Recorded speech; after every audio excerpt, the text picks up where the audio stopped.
attractive. Oh. These guys are pretty small too. They're the smallest subspecies of tigers. So they are known as Sumatrans. They live in Indonesia, where it's subtropics. It doesn't really have an advantage of being big in that kind of temperature. So you see big animals like polar bears, Siberian tigers, where it's really cold, like up near the Arctic, because the bigger you are, the more body heat you retain. So if you're a large animal, you can stay warmer easier. So for these guys, where it's really hot and humid, there's no benefit of being big. So these guys are pretty little. They're a lot darker, and their stripe pattern is kind of more, what's the word I'm looking for? They have a lot more stripes, it appears, because of their body size. Oh, wow. So you can see this is what I was talking about as far as the operant conditioning. So right now, we've got a really good look at her underside. So we are a breeding program for tigers. We don't have any breeding males at the moment, but those ups would be a really good time to get a look at her stomach, see if there's any nipple development. Also, she lives with her sister, so if they decide to roughhouse, we can make sure there's no big nicks or cuts on there that we're concerned about. So it's a really good way to just check them out while still being on the other side of a fence. And right now it's a little cold, but when it is warmer, we do fill this pond. Tigers are one of the few cats that will actively seek out water and actually enjoy laying in it, playing in it. So when it warms up here a bit, they'll probably be playing in their pond. How much do they eat a day? So these guys are on about what, 7 pounds? Something like that? 3.5. They're about 5 pounds to 3.5, and then a pound and a half for chunks. Yeah. So these guys are a little smaller. They float around the 200-pound mark, where, like I said, the lions are 320 to 300 pounds, so they get a little more meat.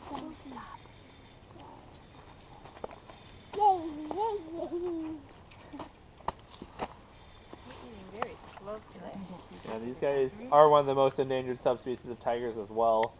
So there's a lot of tigers in captivity at this point, more so than there are in the wild, which is a pretty crazy fact. There are more tigers as privately owned pets in the state of Texas than there are in the wild at this point. Wow. So it's pretty insane. They definitely do not make good pets. Obviously, they're very well behaved right now for food because they know behaviors equal food, but they still are wild animals, and they go through a lot of meat. What are you doing? Right? Hey, Mama, target. So this is their sister Kamala, and those little noises they make. So the big cats are incapable of purring. It's a bone complex in cat's throat that makes that noise. So if those bones are spaced really closely together, when they inhale or exhale, that vibration is really fast and at a high pitch. That's what gives off that purring noise. As those cats get bigger, those bones space out in their throat, and it's a longer, lower vibration where you get those grumbles and those big roars from. So if a cat can purr, it can't roar. If it can roar, it can't purr. Cheetahs behind us are one of the largest cats that can purr. Those guys, along with mountain lions, pretty much everything bigger than that is going to roar. So gentle. I know, they're eating like so slow too. You can see they have those really long whiskers, so these guys are excellent nocturnal hunters. Those whiskers can really help them feel things in the dark. These guys basically have infrared vision at night, where most hoofstock or ungulate animals that they're eating are night blind. So night is a great time for cats to hunt. Definitely gives them a huge advantage.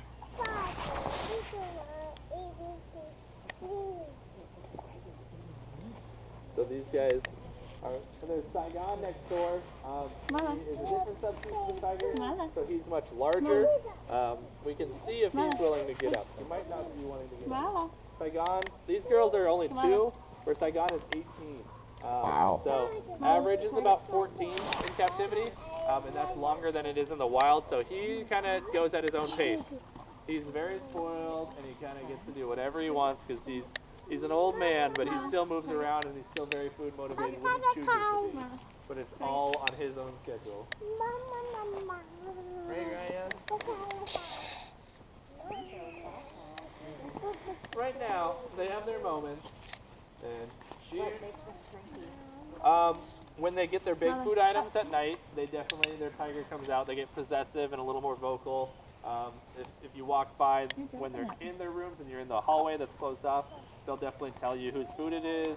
But they're very sweet, but because we work with them a lot, we don't reward any negative behavior or aggression, so we haven't necessarily gotten that out of them, but it's not beneficial for them to be aggressive when we're around, because if there is aggression during training, we pretty much just stop. That means no more food. So they understand we want really calm, really nice behaviors. That's when the food comes.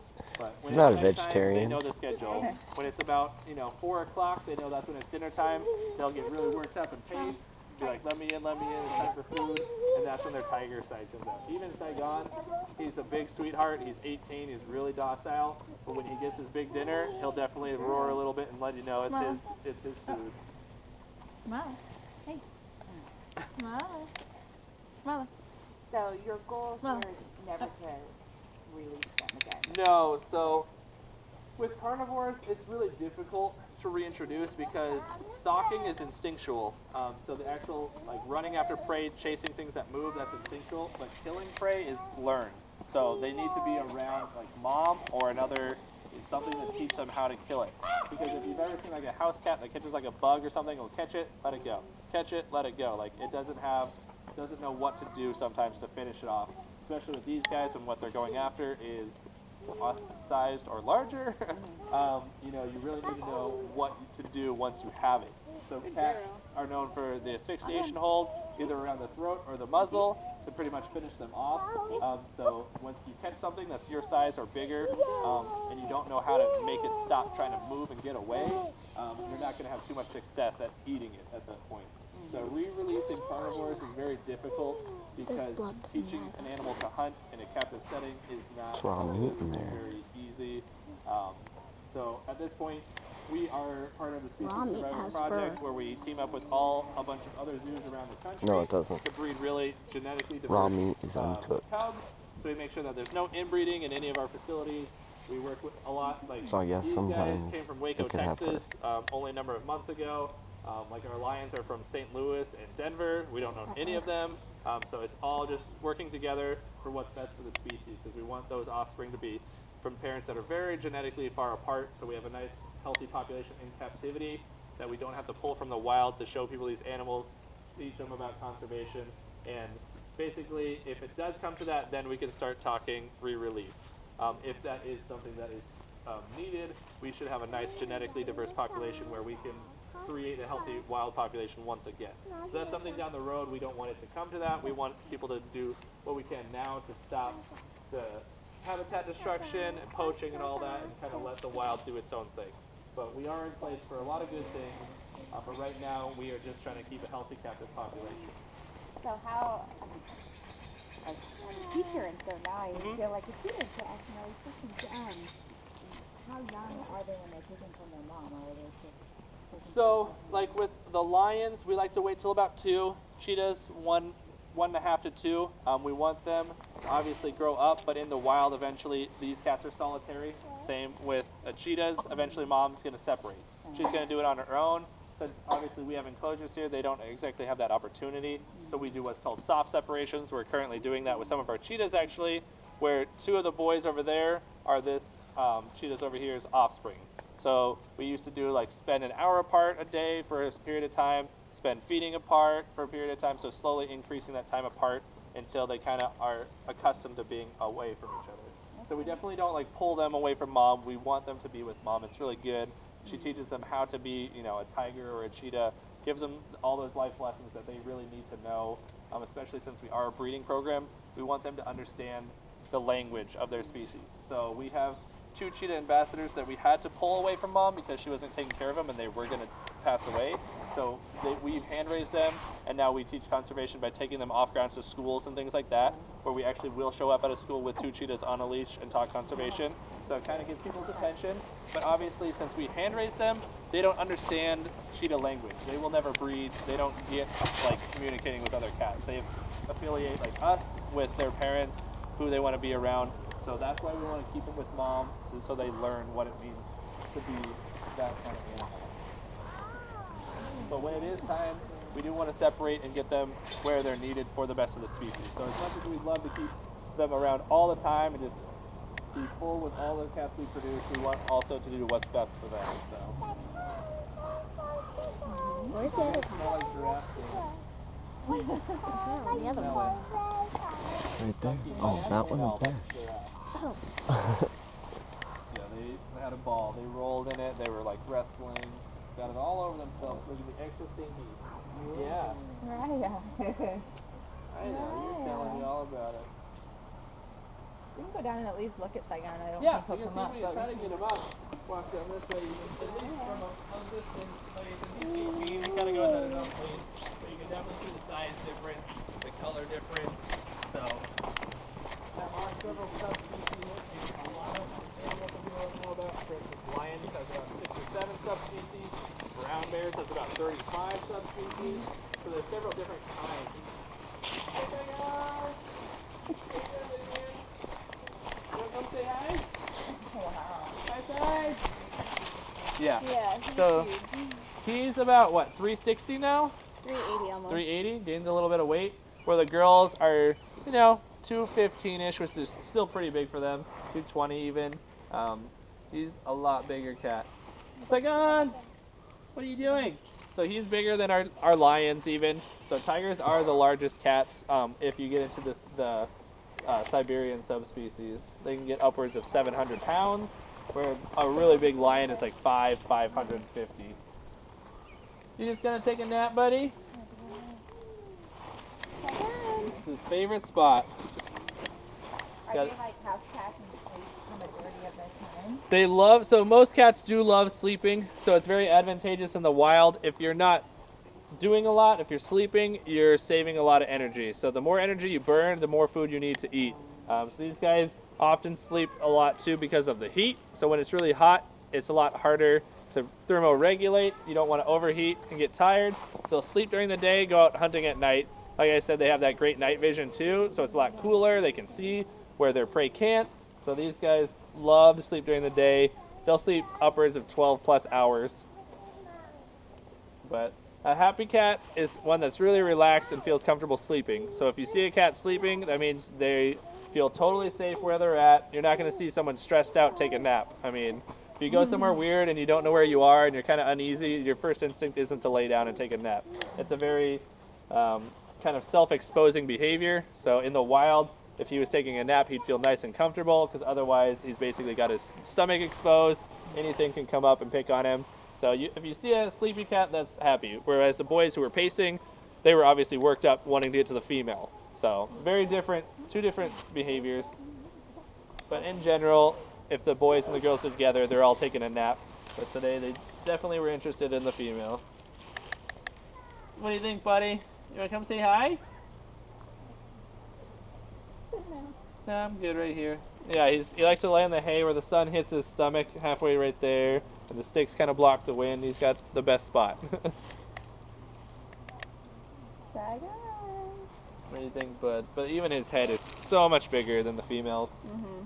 But he loves company, so he is often at that fence line, and one of the females really likes him back, so they'll do what's called chuffing. It's like a stuttered exhale. It's basically their friendly noise, how they greet each other, how they say hi. Is it that noise that they just made? No, that was some kind of bird. I can't do a great chuff, but it's basically like, it sounds like a stuttered exhale that they do back and forth. It almost sounds like a weird sneeze, but that's basically how they say hi, or how that's their friendly noise. Like I said, they can't purr, so they make a lot of moans and groans and chuffs. And his is a lot louder than theirs. Theirs sounds like a whisper compared to his. So it's pretty funny. So are you just gonna nap all day till it's dinner time? Probably. Yep. Probably. I don't blame you. Alright, did you guys have any more questions or want to get any more pictures? Yeah. When's its birthday? Oh, when is Saigon's birthday? He just turned 18 not too long ago, I feel like. Wasn't it March? Because he's going to be like 19, they said, in spring, I think. Probably. I work more with the Lions and the Bears, so I don't actually know Saigon's birthday off the top of my head. I think he's going to be 19 pretty soon. Yeah.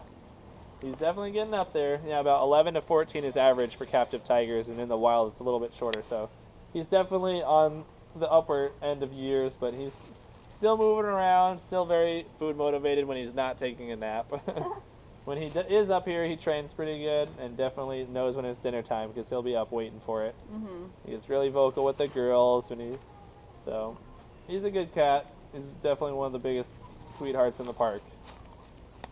Right, buddy? Yeah, I'm taking a nap. I don't know. All right, guys, we can head back over to the van.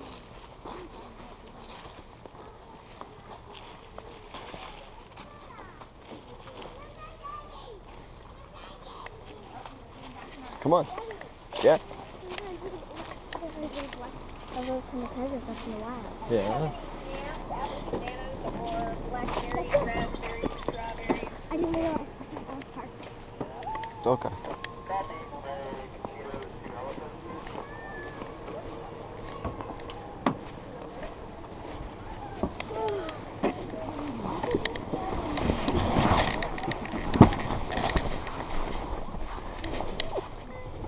Where's the cheetah?